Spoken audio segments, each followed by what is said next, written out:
మనకు ఈ నెల 5వ తేదీన అంటే 4వ తేదీ రాత్రి 5వ తేదీ తెల్లవారుజామున సిద్ధవటం రోడ్లో చిన్నమౌలాలి బియ్యం అంగడిలో పీసీఎంబీ రైస్ మిల్లులో దొంగతనం కావడం జరిగింది.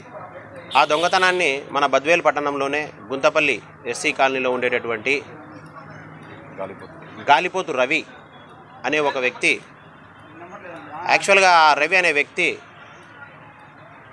ఆ పీసీఎంబీ రైస్ మిల్లు ఓనర్తో పరిచయం ఉంది. అంతకుముందు ఆ రైస్ మిల్లులో కూడా పనిచేసేవాడు.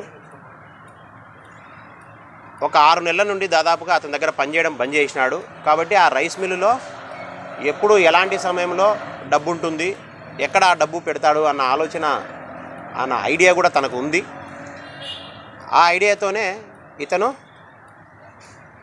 అక్కడ దొంగతనం చేసేదానికి ఈజీగా ఉంటుంది. మోరోవర్ ఇది కరెక్ట్ సమయము, బియ్యం కొంటా ఉంటారు, కొత్త బియ్యం వస్తూ ఉంటుంది అనే ఉద్దేశంతోనే, డబ్బులు ఉంటాయని ఆలోచించి ముందుగానే దొంగతనం చేయాలనే ఉద్దేశంతోనే రాడ్డు, స్క్రూ డ్రైవరు రెండూ కూడా తన బాడీ షర్ట్ లోపలనే దాచుకొని 11:45 గంటల నుండి తిరుగుతూ ఉన్నాడు ఆ రోజు రాత్రి. దాదాపుగా 1:30, 2, 2:30, 3 వరకు సరైన సమయం కోసం చూస్తూ ఉండి 3 నుండి తను దొంగతనం స్టార్ట్ చేయడం మొదలుపెట్టి తీరా వాకిలిని, కటాంజనమును, హౌస్ను బ్రేక్ చేసుకొని లోపల ఉండేటటువంటి డబ్బును దొంగతనం చేసుకొని తీసుకుపోవడం జరిగింది. మేము టెక్నికల్స్ ఆధారంగా మరియు లోకల్ ఇన్ఫార్మర్ల ఆధారంగా ఈ కేసును డిటెక్ట్ చేయడం జరిగింది. కాబట్టి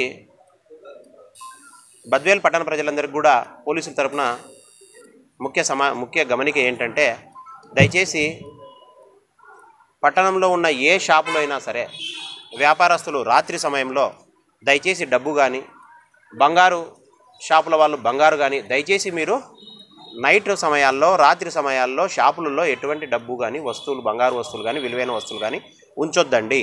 అవి మీరు రాత్రి ఇంటికి వెళ్ళేటప్పుడు మీతో కూడా తీసుకొని వెళ్ళమని చాలాసార్లు చెప్పాము. ఇప్పటికీ మళ్ళీ కూడా చెప్తున్నాము. దయచేసి షాపులలో ఉంచకుండా మీ ఇంటికి తీసుకువెళ్ళమని చెప్తున్నాము. ఇతను పాత నేరస్తుడు. ఇతను 2023వ సంవత్సరంలో 81/23 అనే ఒక క్రైమ్లో కూడా ఇతను ముద్దాయి. అప్పుడు కూడా ఇతను వీరారెడ్డి కాలేజీ ఎదురుగా ఒక ఇంట్లో దొంగతనం కూడా చేశాడు. అప్పుడు కూడా మన బద్వేల్ పోలీసు వాళ్ళు ఇతను అరెస్ట్ చేసి ఇతనిపై కేసు కట్టి అరెస్ట్ కూడా చేశారు. ఇతను పాత నేరస్తుడు. ఇంకోటి ప్రజలకు గమనిక మీ ద్వారా తెలియజేసుకుంటున్నది ఏంటంటే, మన బద్వేల్ పట్టణంలో మోటార్ సైకిళ్ళ గురించి ఇప్పటికే చాలాసార్లు, చాలా సమయాల్లో, చాలా సందర్భాల్లో కూడా చెప్పాము. దయచేసి మీ మోటార్ సైకిళ్ళు 2 నిమిషాలు ఓపిక చేసుకొని మీ ఇంటిలో బయట కాకుండా, ఇంటి ఆవరణం లోపల రాత్రిపూట పార్క్ చేసుకోవాల్సిందిగా తెలియజేస్తున్నాము. ఒకవేళ అలా వీలు లేని వాళ్ళు దయచేసి ఒక వీల్ లాక్ సిస్టమ్ ఉంది మనకు. ఒక 100 రూపాయలు చైన్ పెట్టుకొని, ఒక 100 రూపాయలు తాళం వేసుకొని ఒక 2 నిమిషాలు సమయం కేటాయిస్తే మీ బండి చాలా భద్రంగా ఉంటుంది. ఉదయానికి హ్యాపీగా ఉండొచ్చు. కాబట్టి మన వంతు బాధ్యతగా ఫస్ట్ మన ప్రాపర్టీని మనము రోడ్డు మీద పెట్టేటప్పుడు తగిన జాగ్రత్తలు తీసుకోవాలని పోలీస్ డిపార్ట్మెంట్ తరఫున కోరుకుంటున్నాము.